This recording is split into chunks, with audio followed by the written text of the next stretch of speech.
What's going on, everybody? Crazy Dog back with my second and probably final video of the day. Of course, if the Cavs were to, say, make a trade today, then obviously I would make a video on it. I might even go live for it, depending on what I'm doing.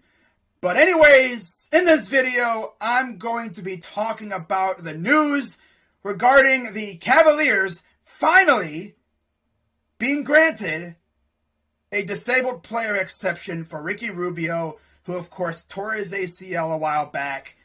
And this makes things very, very interesting for the Cavaliers because now that they have this DPE, which by the way is worth $8.9 million, and for those who don't know how this works, well, in order to use the DPE, it has to be on a player who's on a 1 year or final year of his contract, and it has to be $9 million or less.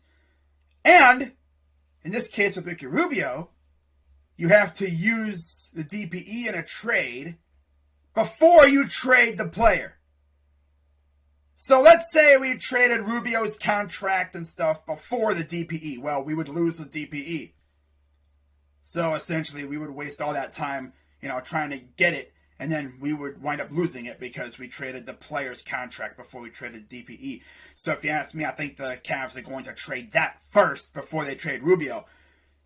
Now, as far as the players who we could potentially go after using the DPE, shout out to Greg Schwartz on Twitter who posted this tweet.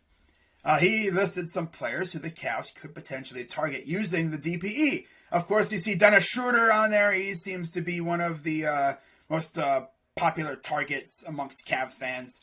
Of course, I've mentioned him several times, especially, if maybe they don't like Rondo's offensive output. I don't know if they would keep Rondo, though. Imagine they bring in Schroeder, but they keep Rondo for his defense. I don't think they would do that. That would mean bye-bye to Brandon Goodwin. So, Dennis Schroeder, Thomas Bryant, if we were to go with a different center. Maybe they don't like Ed Davis, Maybe they want someone who's a bit on the taller side to back up Jared Allen for the playoffs. Because, in the playoffs, depth matters. DeLon Wright would be interesting. Tyus Jones, fun fact, we drafted him and then immediately traded him on draft night. I remember that.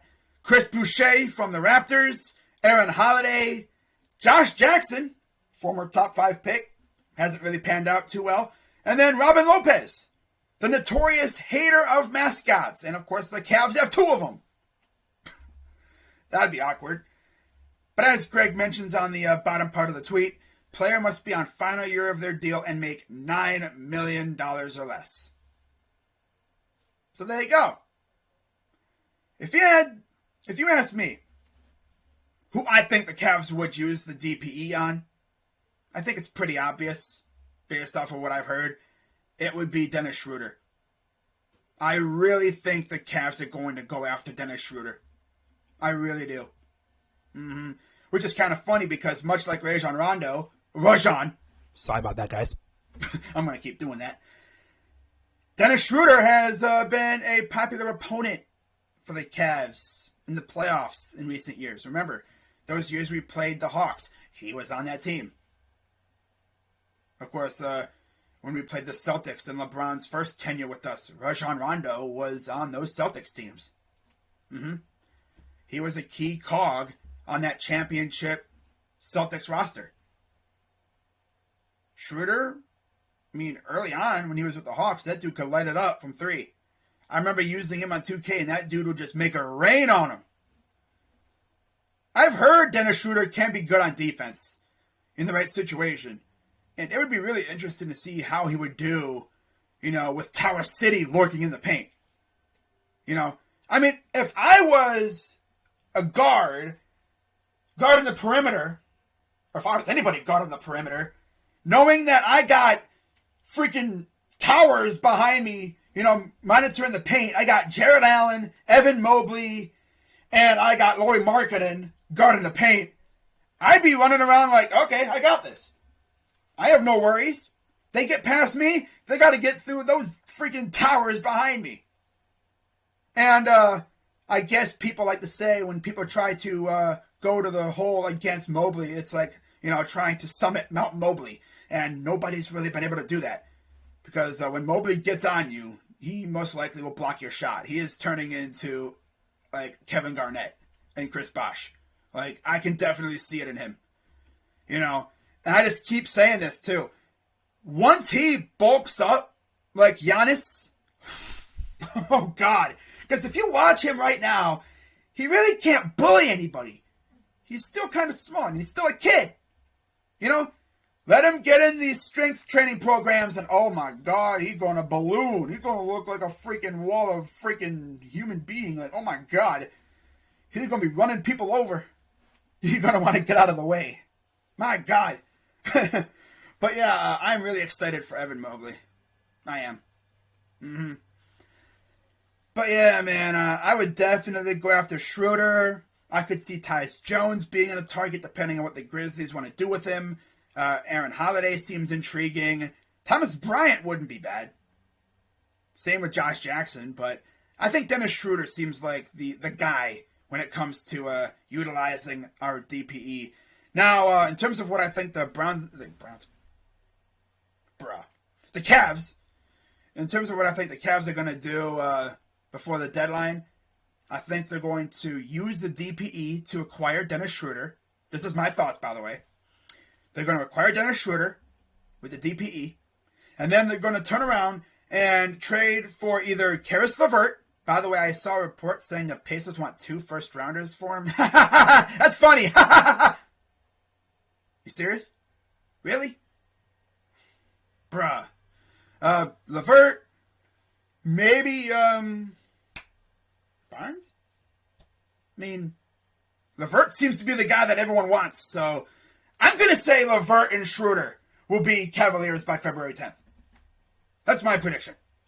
I can't really think of anyone else that would make sense for us right now. I mean, Eric Gordon, but I haven't really heard anything about us, really going after him.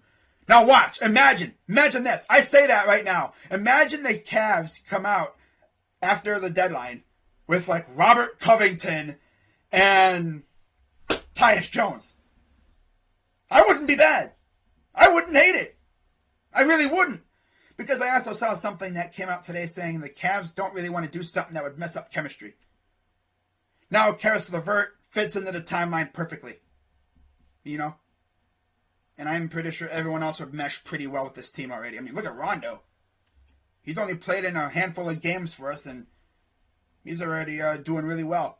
He's meshed really well with us, I think it really helps having a guy like Kevin Love, too. Because Kevin and Rondo, they've been playing in the league for a while. And you can just see the instant camaraderie that they have, I mean, look at the passes this dude Rondo be putting out there, bro. I mean, she trying to be like Rubio out here with those passes. What the heck, bro? Damn.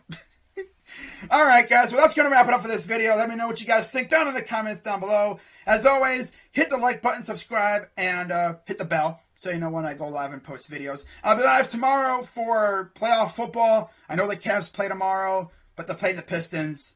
I can afford to not stream that game. We should win that game, hopefully. That'd be nice. But, yeah, I'll be back with the Cavs, what was it, on Monday? Right? Wait, no. Yeah, Cavs, no. Playoff football on Sunday, and then Cavs on Monday. Okay. My schedule's all mixed up. I'm so used to them playing on Saturdays. No, both games are on the same day. So, no stream tomorrow. I'll be live for football on Sunday. And then Cavs on Monday. I believe they play the Pelicans. So with that being said, guys, I'm Crazy Dog 99. Let's go Cavs. And if there's a trade that pops off, depending on what I'm doing, I'm going to try and go live for my instant reaction, to what we get and everything, like I always do. But if I'm not available, I'll just make a video on it. So with that being said, guys, I'm Crazy Dog 99. Let's go Cavs. And I'm out of here. Bye-bye.